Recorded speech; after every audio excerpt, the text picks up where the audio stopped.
Hi, this is Ramya Ravindran and welcome back to my channel Infinity for UPSC. Today we'll be covering the 9th chapter and that is Traders, Kings and Pilgrims. This is the timeline that we had already covered. We had reached the Mauryan Empire. Now today we are going to cover the life of traders, kings and pilgrims that existed during the Post Mauryan period. How to find out about trade and traders. So northern black polished ware, we had already seen it in the previous chapter. Let us revise it very quickly. So what are the features? Generally found in the northern part of the subcontinent, hard, metallic looking ware, shiny black surface and it has got mirror like shine. So these are the features. So what do we see here? Northern black polished ware, these were found from several archaeological sites throughout the subcontinent. Very important, this was found throughout the subcontinent. So if you get this statement, this is a correct statement. See here we had seen that it was generally found in the northern part. So that doesn't mean that it was not found anywhere else. It was found in every corner of the subcontinent. So what is the role of traders here? These traders have carried them and because of these traders, such things, that is such artifacts, reach every corner of the subcontinent and every corner of the world. Example, South India, it was famous for gold, spices, especially pepper and precious stones. And this pepper, it was very valued in the Roman Empire that they had named it black gold. So it is because of these traders that such artifacts and such things reach from one end of the world to other end of the world. There must have been quite a lot of trade as many Roman gold coins have been found in South India. Now here we have seen what all things have been carried from India to Rome. We had already seen that Rome and India had close association and there were trade going on between these two countries. And in the previous chapter we had seen the artifacts which have reached from Rome to India. What were those artifacts? Let us revise. So it was amphorae, aretine, Roman designs, Roman lamps, glassware and gems. So all these things have arrived to India from Rome. India in the sense Arikamedu, which is in Puducherry. And we had also seen that Arikamedu, it was named as Poduka by the Romans. And this is the route. And see here. So this is the route that they must have taken from here till the Roman Empire. So when I am showing this map again and again, you are supposed to note several other features as well. Aral Sea is here, Caspian Sea, Black Sea, Mediterranean Sea, Red Sea and Persian Gulf. Once again, Aral Sea, Caspian Sea, Black Sea, Mediterranean Sea, Red Sea and Persian Gulf. Traders explored several sea routes. We had already seen one of the sea route which was taken by Romans. Some of these followed the coast. Following the coast in the sense, instead of reaching the main sea, they will take the coastal way. That is, they will sail close to coast. Suppose they want to come from Somalia to India, this is the path that they will take. From here, this way, here, and then India, South India. But if they are not following the coastal route, they will come directly. That is from Somalia to South India directly. So this is the difference between following the coast and not following the coast. That is following the sea passage. There were others across the Arabian Sea and the Bay of Bengal where sailors took advantage of the monsoon winds to cross the seas more quickly. So suppose if they want to cross the Arabian Sea or the Bay of Bengal, we know that monsoon has got two branches. One is following the Arabian Sea path and another one following the Bay of Bengal path. So these two paths are available for the sailors. So if they follow the monsoon wind while coming to India, they will be able to sail very quickly and very easily because they are moving with the wind and not against the wind. Okay, so that means they will wait till the time they get the monsoon winds so that they can reach India quickly and easily. So if they wanted to reach the western coast of subcontinent from East Africa or Arabia. So this is East Africa and this is Arabia. So from these two places you can follow the monsoon wind and reach India easily. And sturdy ships had to be built for these long journeys. These journeys actually took months and that is the reason they had to build tough ships. Sturdy in the sense very tough. A poem about trade. We can find evidence of trade in the Sangam poems. We had already learned about Sangam poems and we had read about the salt merchants. Try to recollect that. Now here in this poem we are going to learn about the goods that were brought into Puhar, which is an important port on the east coast. Now where is Puhar in the present day India? See, this is Puhar and it is in present day Tamil Nadu. So this is Puhar. Take a note of this and it is on the coast, on the eastern coast. Now this point is a very important point because such questions have already been asked. You'll be given a place and in one of the options they will mention that it is on the coast or it is within the inland part of India. So this is on the coast. Okay, remember this, Puhar is on the coast, on the eastern coast. So what all things were brought into Puhar? See, the things are not important. What is important is the trade that Puhar had with other regions. So we can see that horses, black pepper, these two things were brought. Then gems and golds from Himalayas, sandalwood from western hills, pearls from southern sea, corals from eastern ocean, and crops from Ganga and Kaveri region, foodstuff from Sri Lanka, pottery from Myanmar, and other rare and rich imports. So Puhar, which is in Tamil Nadu, it had trade association with Himalayas, Western Hill, Southern Sea, Eastern Ocean, Northern Plain, Sri Lanka and Myanmar. New kingdoms along the coast. So that means we have covered the first part of this chapter. Traders have been covered. Now we are moving on to the kings. The southern half of the subcontinent is marked by long coastline and with hills, plateaus and river valleys. We already know that India has got a long coastline. It has got coastline along the western part and along the eastern part. And it has got hills, plateaus and river valleys. Several river valleys are there in the southern part. So hills and plateaus, we have got Deccan Plateau here and we have also got several hills. Amongst the river valleys, Kaveri is the most fertile. So very important point. Amongst the river valleys in the southern India, Kaveri is the most fertile one. Chiefs and kings who controlled the river valleys and the coast became rich and powerful.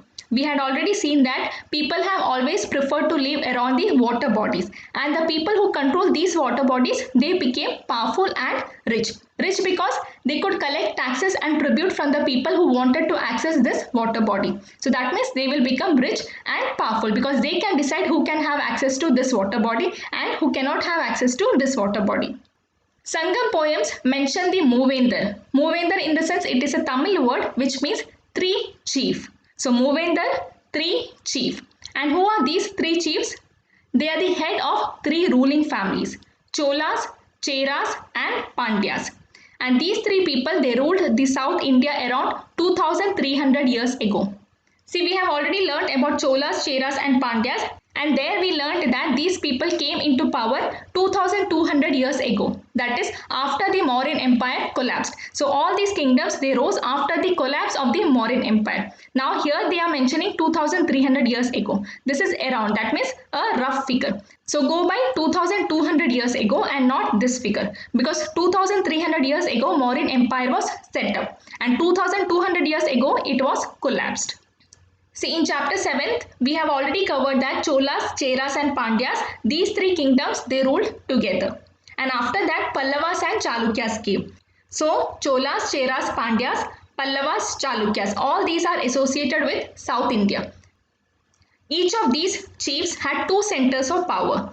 That is, Cholas had two centers of power, Cheras had two centers of power, and Pandyas, they also had two centers of power. One is in inland and one on the coast. And out of these six centers, two were very important. One is Puhar and the other name of Puhar is Kaveri Patnam. So Puhar or Kaveri Patnam, both are one and the same, and it is in Tamil Nadu. So this Puhar, it belonged to Cholas, it was their port. And Madurai, this belonged to Pandyas, it was their capital. So out of these six cities, two were important. One is Puhar, which belonged to Cholas. Other one is Madurai, which belonged to Pandyas. Now here we can have a look at the areas that were controlled by these three chiefs. So Pandyas, they control the extreme southern part. Cholas here and Cheras here. So Pandyas and Cholas, the eastern coast, and Cheras, the western coast. Then Pallavas, again eastern coast. Chalukyas, western coast. So Chalukya and Chera, western coast. Pandya, Chola and Pallava, eastern coast, and this is the order. Now very quickly we will also revise the other kingdoms which came into power after the collapse of Mauryan Empire. We have already seen the southern part, Chola, Chera, Pandya, and then after them Pallavas and Chalukyas. Now here in the northwest and parts of North India, first came Indo-Greeks, then Shakas, then Kushanas, and Shakas, they were defeated by Gupta kings. Then in the north part and in the central part, Shungas came, and then Kanvas, then Guptas. So Shunga, Kanva and Gupta. Then in the western part, Shakas, Satavahanas and Vakatakas. Shakas, Satavahanas and Vakatakas. Movendar, Cholas, Cheras and Pandyas.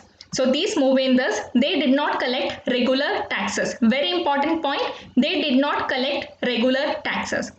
So what is the time period that we are referring to? This is Post Mauryan period. And what is the system of taxes that was followed earlier?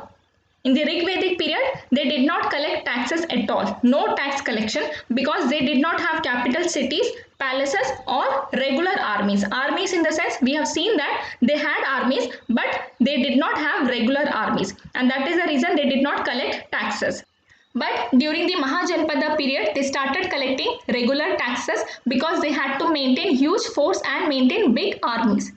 And how much was the tax? The farmers, they used to pay 1/6 of what was produced. It was fixed and it was known as bhaga or share. And other people, they used to pay in the form of product or services. Then in the Janpada period, we had seen that they used to collect gifts. Then by the time we reach the post-Mauryan period, that is during the time of Cholas, Cheras and Pandyas, we see that they did not collect regular tax. Instead, they started collecting gifts and tribute. Now what is this tribute?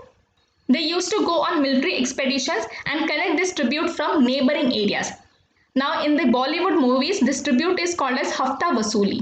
That is, they collect money from you so that they do not attack you. So that is called tribute. Now this tribute, this is a very milder version of what we call as Hafta Vasuli in the present day, because here whatever they are collecting, that is being distributed. So they distribute it within their kingdom. That is, they are collecting from some other kingdom and they are distributing it in their kingdom. Many poets whose compositions are found in Sangam collection, they composed poems in praise of chiefs. And these chiefs, they used to reward them with precious stones, gold, horses, elephants, chariots and fine cloth. Now this is the point where distortion of history started. See, these people, they were not distorting history intentionally. It was happening unintentionally and in a very innocent way. Because these poets, they are dependent on these chiefs for their livelihood. So if they do not praise them, they might not get reward. So that means they had to praise them so that they can take care of their families. So this is a very innocent way, but history started getting distorted from here onwards. Because they were not giving actual facts, rather they were trying to make everything look very grand. Now coming to Western India, we had already seen the South India, that is Cholas, Cheras and Pandyas. Now in Western India, we will learn about Satavahanas. Around 200 years later in the sense, after Cholas, Cheras and Pandyas came into existence, 200 years later, a dynasty known as Satavahanas became powerful in Western India. Now in this chapter, we have seen that Cholas, Cheras and Pandyas, they came to power around 2300 years ago. So that means 2100 years ago, Satavahanas came into power. See, that is what we had seen in chapter 7 as well. It was established about 2100 years ago and they lasted for about 400 years. So what is the order? Mauryans got collapsed, then Cholas, Cheras and Pandyas came into power in South India, and then Satavahanas came into power, but they came into power in Western India. The most important ruler of Satavahana was Gautami Putra Sri Satakarni. We know about him from an inscription composed on behalf of his mother, Gautami Balashri. And that is the reason he is called as Gautami Putra, because his mother's name is Gautami. And this inscription, it was composed on behalf of his mother. He and other Satavahana rulers, they were known as Lord of Dakshinapath. Dakshinapath in the sense, the route which leads to south. Because Western India, if you want to cross from north to south, you will have to pass through Western India. So that means they are controlling the route which leads to south. And that is the reason they are called as Lords of Dakshinapath. Very important, Satavahanas, they were called as Lords of Dakshinapath. He sent his army to eastern, western and southern coast. So he is trying to attack the eastern kingdoms, other kingdoms in western part and southern part. So this is a region which was controlled by Satavahanas, the Western India. So if the northern kingdoms, if they want to reach the southern kingdom, they will have to pass through Satavahanas kingdom. The story of Silk Route. The rich glossy colors, the smooth texture, all these make it a highly valued fabric in most societies. And making silk, this is a very complicated process because first raw silk had to be extracted from cocoons of silkworms. And then these raw silk, they had to be spun into thread and then from thread to cloth. So it is a very complex process And more than that, it occurs in nature. That means the quantity is very limited. Unlike the artificial fabric where you can create as much as required, that will not happen here because this occurs naturally and you will have to wait till the time the cocoons are formed. Techniques of making silk were first invented in China around 7,000 years ago, and they kept the method a closely guarded secret for thousands of years. See, this is the difference between India and China. They knew just one technique and they kept it a secret for thousands of years. But in the further slides, we'll be seeing that when these Chinese pilgrims, when they came to India, they took hundreds of original manuscripts. That is, all those were taken away from India to China and they made it their knowledge. Now just imagine the amount of information and knowledge that might have been there in those manuscripts. So all those information, those were taken away by them and those were original manuscripts and we did not even try to stop them. So what are they saying here? The method was kept as a secret, but the silk was known to other countries because they traded the silk with the other countries. And the path which these traders took, that path was known as Silk Route. Sometimes Chinese rulers sent gifts of silk to rulers in Iran and West Asia. And from there, the knowledge of silk spread further west. Now this is the case with India also. From India as well, the spices and the artifacts, all these were known to West Asia. That is, the traders were from West Asia. And from West Asia, the knowledge went to the western part, that is the Europe part. Then when the knowledge of silk reached the western part, that is the Europe part, there it became a fashion. That is, about 2000 years ago, wearing silk became a fashion amongst rulers and rich people. It was very expensive. First of all, it occurs naturally. That means it is limited. That is one reason. Second reason is it was brought from China. And the path was very dangerous because the people living along this path, they often demanded money so that they do not attack them or they let them pass through their kingdom. And sometimes some kings also try to collect taxes, tributes and gifts from these silk traders. And in return, they gave them protection from the robbers. Now this is the Silk Route. The maroon color that you see, this is the Silk Route. So there was land route as well as sea route. Sea route covers the entire Southeast Asian countries and it reaches up to India. And land route from China to Central Asia. See here you can see that it reaches up to Central Asia. This is called West Asia and this is called Central Asia. Kushanas. The best known of the rulers who controlled the Silk Route were Kushanas, who ruled over Central Asia and Northwest India around 2000 years ago. Now what have we learnt about Kushanas earlier? See, in the 7th chapter we had already learnt that Kushanas, they had replaced the Shakas and they came into power about 2000 years ago. So the order is Indo-Greeks, Shakas and Kushanas. Then we also saw that they ruled over Central Asia and Northwest India. So this was seen in the map. This green line, this depicts the Kushanas. So Kushanas, they ruled over Central Asia and the North India, the northwest part of India. So Central Asia as well as northwest part of India, these were under the control of Kushanas. The two major centers of power were Peshawar and Mathura. Peshawar, this is in Pakistan and Mathura, this is in UP. So these are the two major centers of power of Kushanas. Then Takshila was also included in their kingdom. See, all these places are very important. Kushanas controlled Peshawar, Mathura and Takshila. When we say northwest part, obviously all these three are included. So Peshawar, Mathura and Takshila, all these were controlled by Kushanas. During their rule, a branch of Silk Route extended from Central Asia and it reached at the mouths of river Indus, and from here it reached westwards to Roman Empire. We'll see that. So this is Central Asia. From here it reached the mouth of Indus. So this is Indus.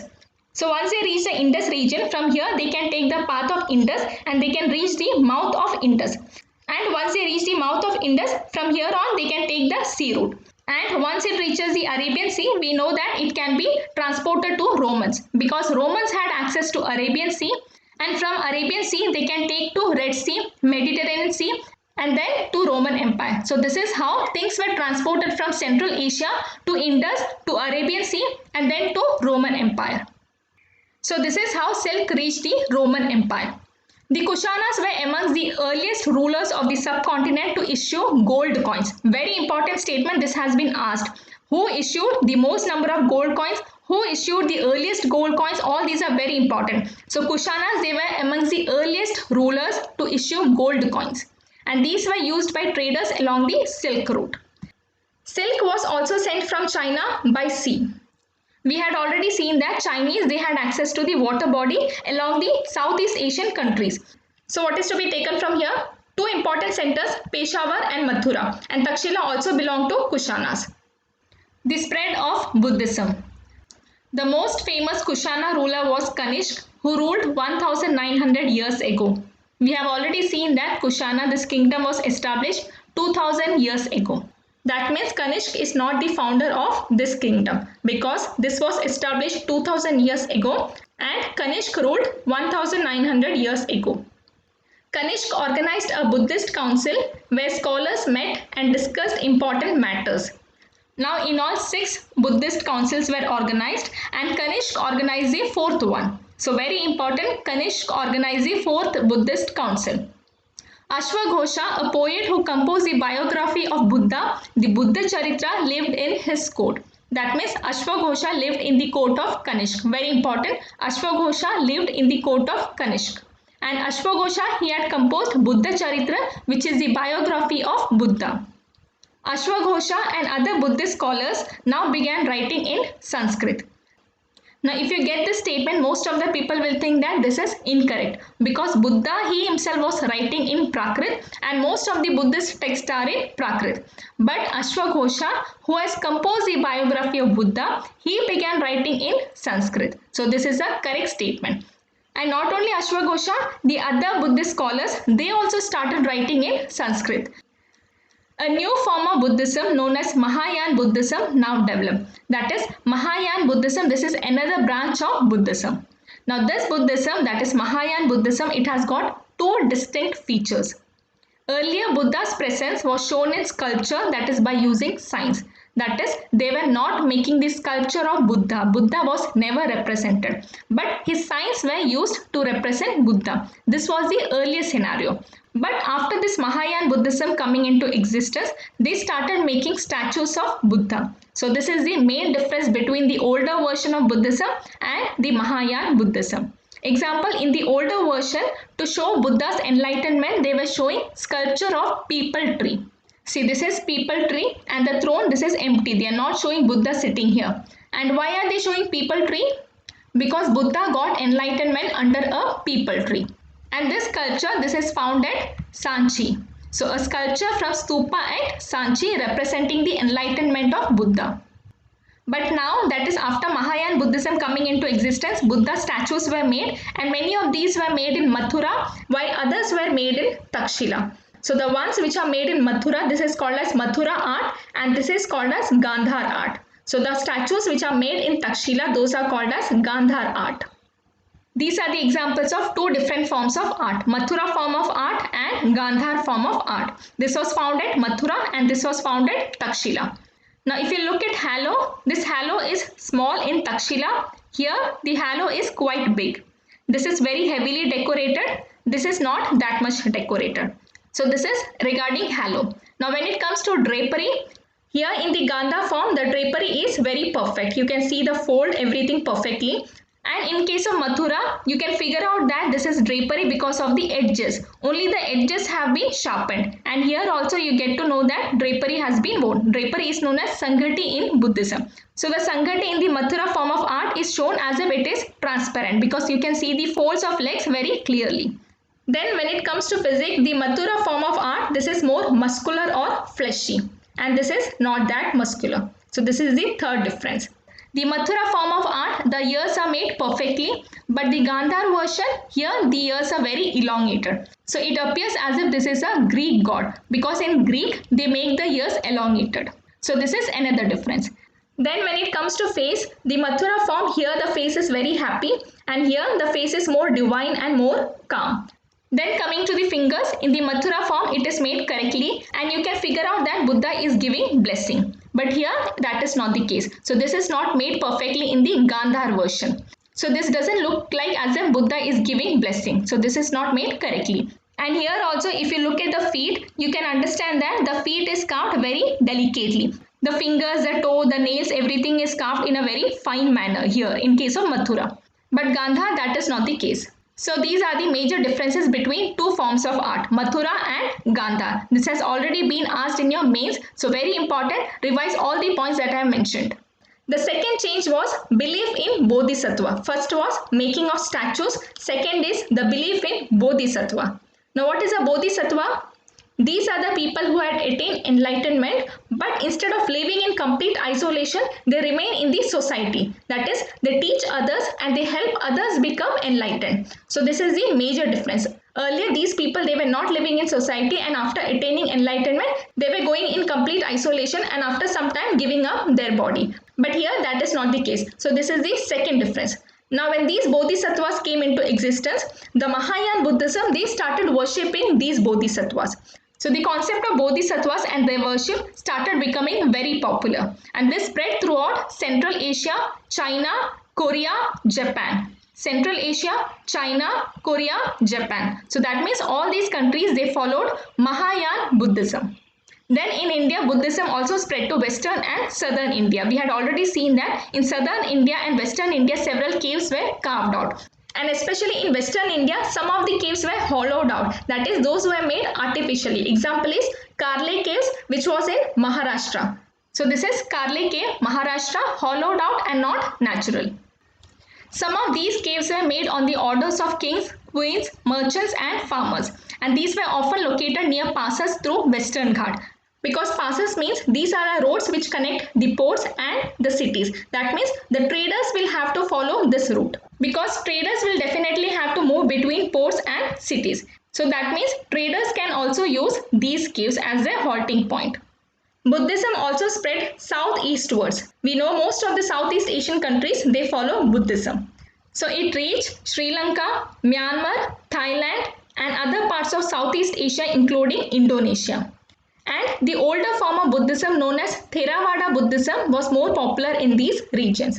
We had seen that Mahayana Buddhism were popular in Central Asia, China, Korea and Japan. And now the older version, that is the Theravada Buddhism, this is popular in Sri Lanka, Myanmar, Thailand, Southeast Asia including Indonesia.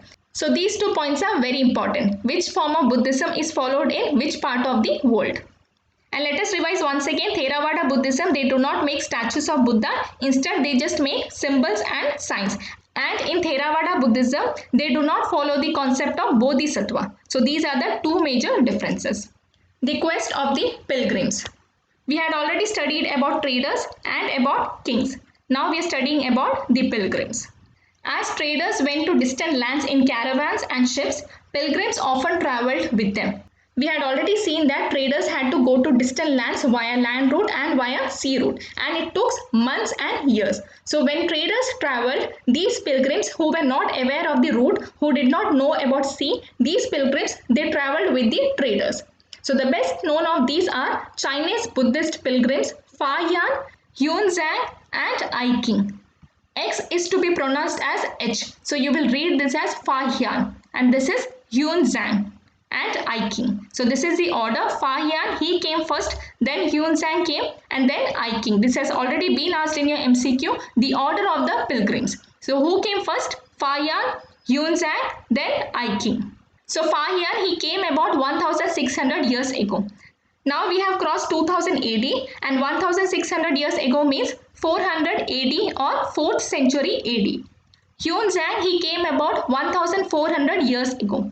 That means 600 AD or 6th century AD. And I King, he came 50 years later. Now these people, they had come to visit places associated with the life of Buddha as well as famous monasteries. Each of these pilgrims left an account of his journey. Now this statement is very important because it has already been asked in your MCQ. So they wrote about the dangers which they encountered on their travels, which often took years. And they wrote about the countries, the monasteries that they visited and the books that they carried back with them. So they wrote about dangers, the countries and monasteries and about the books. Very important statement. Yunzang. Yunzang, he took land route back to China. Now this is also very important. How did each of these pilgrims go back? So Yunzang, he took the land route and he went via northwest.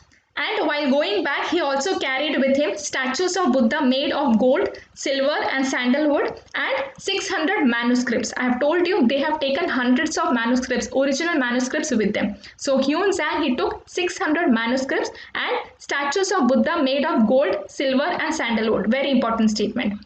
But over 50 manuscripts were lost when the boat flipped. Then after reaching China, Hiuen-Tsang, he dedicated his life in translating the remaining manuscripts. So he translated all these manuscripts from Sanskrit to Chinese. So what is important here? Hiuen-Tsang, he took the land route, he went via northwest, he took statues and he took manuscripts and he translated all these from Sanskrit to Chinese. Fa Yan began his journey back home from Bengal. That means Fa Yan didn't take land route, he took sea route because he is going from Bengal. So from Bengal, in the sense, he will have to take the sea route to China. Fa Yan boarded a ship belonging to some merchants. But after traveling for 2 days, they were caught in a storm. So they began throwing their merchandise and whatever they had so that they can lighten the load and they can save the ship from sinking. So Fa Yan, what did he do? He did not throw any of his books or statues. Instead, he threw his personal belongings. So that means he saved everything that he took from India. Finally, the storm subsided after 13 days and it took him 3 months to reach Java. And he halted at Java for 5 months and then from Java he took another ship to China. So this story you will have to remember. Fa Yan, he took the sea route and his ship was caught in storm, but he did not throw anything that he was carrying from India and it took him almost 1 year to reach China. Now you might think that when Hiuen-Tsang had taken the land route, why did he travel by boat? But we know that we have got Indus River in northwest. So to cross Indus River, he had to take boat. So that is how his boat flipped and he lost 50 manuscripts. Nalanda, a unique center of Buddhist learning. Hiuen-Tsang and other pilgrims spent time studying in Nalanda. And where is Nalanda? It is in Bihar. And this is the most famous Buddhist monastery of those period. Now here 2 points are important. One is Hiuen-Tsang, he had studied at Nalanda. Second is Nalanda is in Bihar. And this is a famous Buddhist monastery. So Hiuen-Tsang, Nalanda in Bihar and Buddhist monastery. Remember all these points. This is how Hiuen-Tsang describes Nalanda. The teachers are men of highest ability and talent. So he talks about teachers. They follow the teachings of Buddha in all sincerity. The rules of monastery are strict and everyone has to follow them. Discussions are held throughout the day and the old and young both mutually help one another. Learned men from different cities come here to settle their doubts. But the gatekeeper asks new entrants difficult questions. They are allowed to enter only after they could answer these questions. 7 or 8 out of every 10 are not able to answer. That means only 2 or 3 are selected out of 10. So he is talking about teachers, about the teachings of Buddha, the rules of monastery, about discussion and how gatekeeper asks questions before letting them in. Next is the beginning of Bhakti. This was also the time when the worship of certain deities, which became a central feature of later Hinduism, gained importance. And these deities included Shiva, Vishnu and goddesses such as Durga. Now this statement is not entirely true because we know that Shiva was worshipped since the time of Harappan civilization. So Shiva, he was worshipped at least since the time of Harappan civilization, and Vishnu, we all know that he was worshipped since time immemorial. His different avatars were worshipped. Then talking about Durga, Durga was worshipped in different cults. So all these deities, they were worshipped since long time. These deities were worshipped through bhakti, an idea that became very popular at this time. So bhakti might have become popular during this time, but these deities were already popular and they were the central figure in Hinduism. Bhakti is a person's devotion to his or her chosen deity. Anybody, whether rich or poor, belonging to the so-called high or low caste, man or woman, could follow the path of bhakti. The idea of bhakti is present in Bhagavad Gita, a sacred book of Hindus which is included in Mahabharata. Now there is a slight difference between the idea of bhakti which is included in Bhagavad Gita and the bhakti which is followed in bhakti movement. Both are two different things. Because in Bhagavad Gita, Krishna is answering all the questions of Arjuna. Arjuna has got several doubts and he is asking doubts after doubts. And then finally when Krishna shows his Virat avatar, that is when Arjuna believes him and that is when he has faith in Krishna. So the bhakti which is mentioned in Bhagavad Gita, that is emphasizing on faith after knowing all the facts, after getting all your queries answered. But the bhakti in bhakti moment is blind devotion. There you are just worshipping a personal deity without referring to any Vedas or any Upanishads or any of the scriptures which have been written. And more than that, the bhakti in bhakti moment doesn't even emphasize on self-reflection or contemplation. So the Bhagavad Gita bhakti and this bhakti both are different things. So one is devotion and another is blind devotion. See, I'm not trying to demean the bhakti moment, but the fact is that because of bhakti moment, Hinduism became a religion with blind devotion. Many of the Hindus, they discarded or they stopped reading the scriptures and they do not have any idea about the vast knowledge which is there in those scriptures. So that is the reason bhakti moment has degraded Hinduism to some extent. But the positive aspect of bhakti moment is it gave every person something to cling on to. So they had some deity, their personal deity whom they could have faith on, and they believed that that deity would save them or help them. Next, in Bhagavad Gita, Krishna asked Arjuna to abandon all dharmas. Now this is what is given in your text, but it is not abandon all dharmas, it is abandon all doubt about dharma versus adharma. Because Arjuna, he was confused and he was not sure whether the acts that he is going to do is dharma or adharma. So it is then that Krishna said that you leave all the doubts to me and take refuge in him. So there is a vast difference in these two statements. It is not abandon dharma, it is abandon doubts regarding dharma. This form of worship spread to different parts of the country. See, I'm not saying that the things which are given in your textbook is wrong, but there is a slight difference in the words that have been used and that changes the entire meaning. So I have just emphasized on those things. Those who follow the system of bhakti emphasized devotion and individual worship of a god or goddess rather than performance of elaborate sacrifices. Now these sacrifices, it required a lot of money and everybody could not afford that. So that is the reason because of bhakti moment, some hope was given to the ordinary people. Now try to recollect when did this concept of conducting elaborate sacrifices begin. It began during the period of Mahajanpadas, and those days only the Brahmins, Kshatriyas and Vaishyas were allowed to conduct these kind of sacrifices, and you needed a lot of money and lot of resources to conduct such sacrifices. So that means the Shudras category and the ordinary people who are not very rich, they cannot conduct such sacrifices. So they do not have any means to worship God. But with the advent of this concept called as bhakti, lot of people got a chance to worship their deity. And in this, they believed that if a devotee worships the deity with pure heart, the deity will appear in the form in which he or she may desire. So it could be a human being, a lion, a tree, or any other form. Then after the beginning of this concept called as bhakti movement, lot of artists started making beautiful images. It gave rise to several art forms like sculpture, poetry and architecture. Then it also gave rise to a concept called as constructing temples for the deities. Vishnu as Varaha. Now this sculpture, it is found in Madhya Pradesh. So this is one of the avatars of Vishnu, and according to Puranas, Vishnu took the shape of a boar or Varaha in order to rescue the earth which had sunk into water. Now the earth in this image is shown as a woman. You can see that this is represented as a woman. So earth is represented as woman and Vishnu as Varaha has saved the earth from sinking in water. A poem by a Bhakta.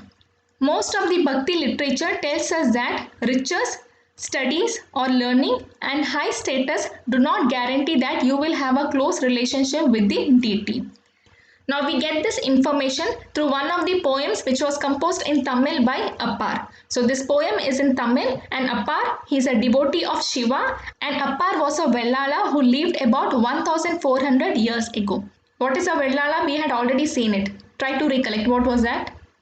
We had seen that in the Tamil region, large landowners were known as Vellalar, and this term was found in Sangam literature. So Vellalar, large landowners, Uravar, ordinary plowmen, and Kadaisiyar or Adimai, both these mean landless laborers including slaves.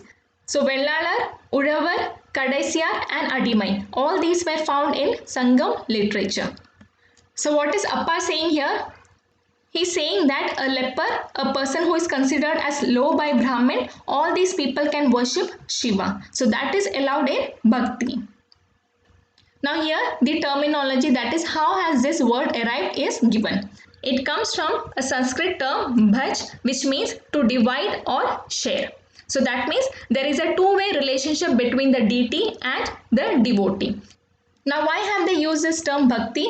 Because in this concept they believe that when they are worshipping Bhagavat, Bhagavat means God. So God possesses good fortune or bliss, which means bhaga. So bhaga is possessed by Bhagavat. And when a devotee worships this Bhagavat who possesses good fortune or good bliss, that bhaga is shared with the devotee. So devotee also gets a share of this bhaga, and that is the reason this entire concept is called as bhakti. Then Hindu, we have already learnt that Hindu, this term comes from the word Indus, and Indus, it is a corrupted version of river Sindhu. And this term was used by Arabs or Iranians, and since they could not pronounce this term correctly, they started calling it Hindu. And Hindu is not a religion. They used this term Hindu to refer to people who live to the east of the river Sindhu. And it referred to the cultural practices including the religious beliefs. So religious belief is not the only aspect, it is one of the aspects which is included in the term Hindu. But this term Hindu became associated with a religion because of the arrival of Christianity and Islam. Now when Christianity and Islam arrived, those two were considered as two different religions. So the people who did not practice Christianity or Islam became Hindu. So we have to understand that originally it was associated with every person who lived to the east of river Indus and the people who were following a particular set of cultural practices. Elsewhere, so while in India we were going through the kingdoms which came after the collapse of Mauryan Empire, what was happening somewhere else? So about 2000 years ago, Christianity emerged in West Asia. Jesus Christ was born in Bethlehem, which was then part of Roman Empire. We had already seen the map of Rome, so we are not going to repeat it here. Christ's teachings were that he was the savior of the world. He also taught people to treat others with love and treat others just as they themselves want to be treated. Here are few verses from Bible, which is the holy book that contains the teachings of Christ. Blessed are those who hunger and thirst for righteousness, for they shall be filled. Blessed are the merciful, for they shall obtain mercy. Blessed are the pure in heart, for they shall see God. Blessed are the peacemakers, for they shall be called sons of God. So this is the gist of the teaching of Christianity. Christ's teachings appealed to ordinary people and spread through West Asia, Africa, and Europe. The first Christian preachers came from West Asia to the western coast of subcontinent within 100 years of Christ's death. The Christians of Kerala, who are known as Syrian Christians, probably came from West Asia and are amongst the oldest Christian communities in the world. So if you get this statement that Christians of Kerala are among the oldest Christian communities in the world, do not think that it is a wrong statement, it is a correct statement. So here you will have to remember Kerala, Syrian Christians came from West Asia and among the oldest Christian communities in the world. Some important dates. So the discovery of silk making 7000 years ago, Cholas, Cheras and Pandyas 2300 years ago or 2200 years ago. Growing demand for silk in Roman Empire 2000 years ago. Kanishk, the Kushana ruler 1900 years ago, and we had also seen that since he came about 1900 years ago, he is not the founder of Kushana kingdom. Fayan comes to India 1600 years ago. Yunzang comes to India 1400 years ago. So Fayan first and then Yunzang. And Appar composes devotional poems in praise of Shiva 1400 years ago. So you can remember these two together, Appar and Yunzang 1400 years ago. Now let us revise this chapter once again. In chapter 9, we are seeing the traders, kings and pilgrims during the Post Mauryan period. This is the timeline. You can pause the slide and have a look at the timeline. This shows the timeline till the Mauryan Empire. So what is the role of traders? So it is because of traders that the northern black polished ware it reached throughout the subcontinent. It is generally found in the northern part of subcontinent, but it reached throughout the subcontinent because of the traders, because they have carried them from place to place. Similarly, from South India, it is these traders who carried the gold, spices, especially pepper and precious stones. And this pepper, when it reached Roman Empire, it was very valued there and they called it black gold. And we have also found many Roman gold coins in South India. These are the features of northern black polished ware, generally found in northern part of the subcontinent, hard, metallic looking ware, shiny black surface and mirror-like shine. Then in the previous chapter, we had seen the association of trade between Arikamedu and Roman and the things which have reached from Rome to South India. So it is amphorae, Aretine ware, then Roman designs, Roman lamps, glassware and gems. And Arikamedu, this is in Puducherry, it has got another name and that is Puduka. So this name was given by Romans and this is the path that Romans took from Arabian Sea to Red Sea, Mediterranean Sea and Roman Empire. Then they also had access to Black Sea. Now the traders who want to reach India, some of them followed the coastal way and some of them followed the main sea passageway. So the people who are following the coastal way, they took the coastal path, that is close to the coast. And the others who wanted to follow the main sea passage, they took advantage of the southwest monsoon winds. Then evidence of trade has been found in Sangam poems and it mentions a place called as Puhar, which is another name of Kaveri Patnam. It is in Tamil Nadu and it is on the east coast. So Puhar on the east coast. Then we see the items and the places from where these things have been brought into Puhar. So this is Puhar in the map. It is on the eastern coast and it belongs to Chola Empire. You can see that it belongs to Chola Empire.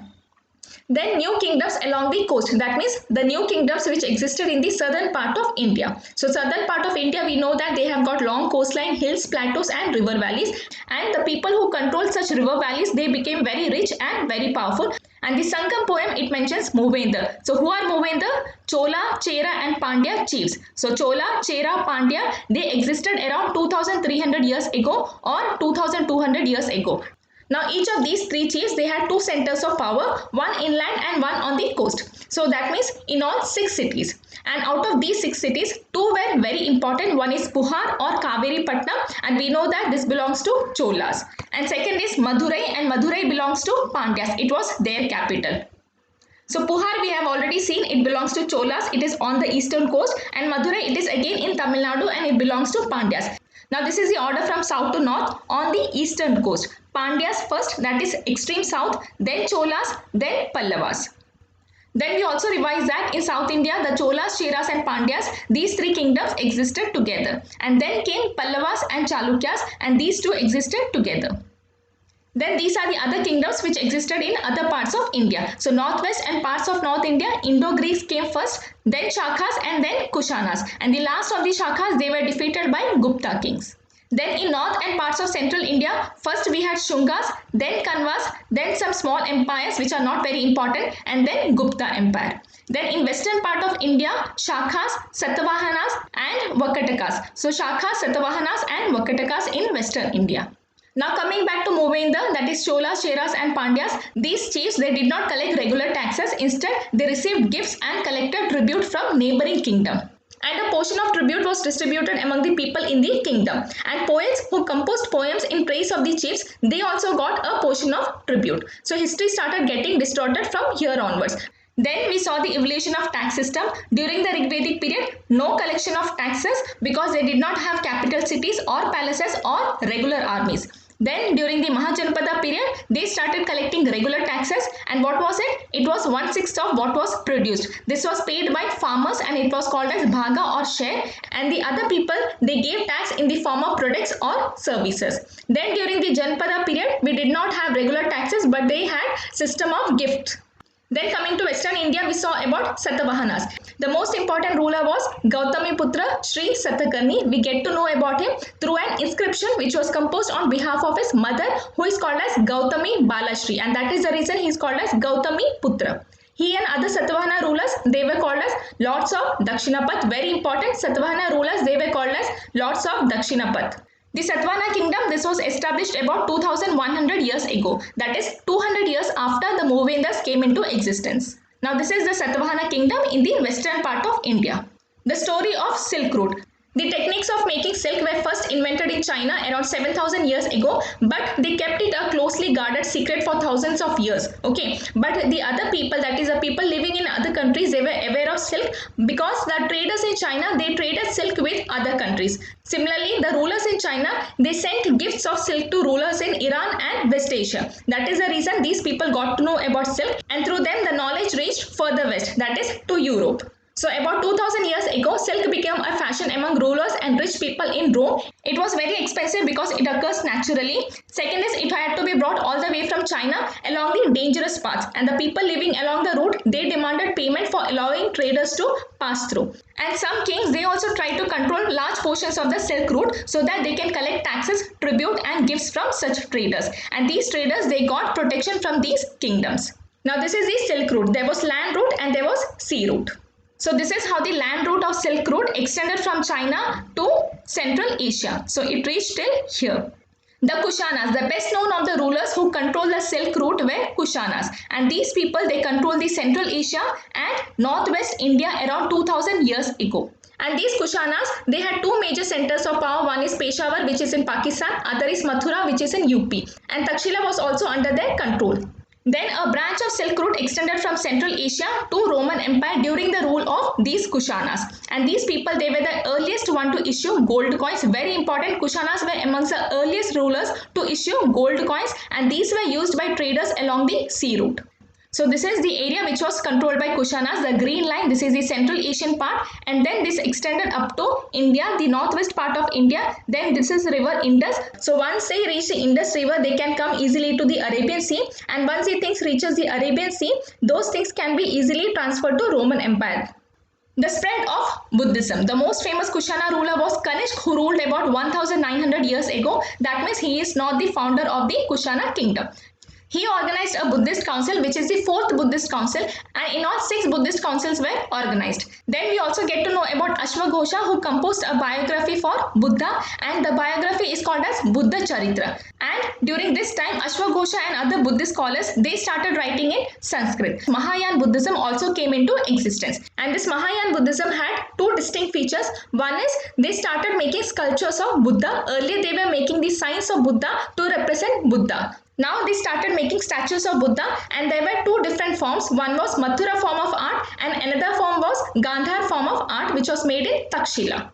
So this is how it was depicted earlier. So this is at Sanchi. Now these are the examples of Mathura form of art and Gandhar form of art. You can see the difference. The difference lies in halo. This is quite big and this is small. This is heavily decorated. This is not that decorated. Then the drapery or sanghati. The drapery which is shown in Gandhar form of art, this shows folds and lines very correctly. Then coming to the physique part, this is muscular, more muscular. This is not that muscular. Then the ear is more elongated here. Then coming to the face, this is more divine in nature and this shows a happy expression. The second change was belief in bodhisattvas, and the worship of bodhisattvas also started, and this was very popular in Central Asia, China, Korea and Japan. Important, very important, Korea, Japan, China, Central Asia, these countries follow Mahayana Buddhism. Then Buddhism also spread to western and southern India. We had already seen that caves had been carved out in western India. Example was Karle cave, which is in Maharashtra.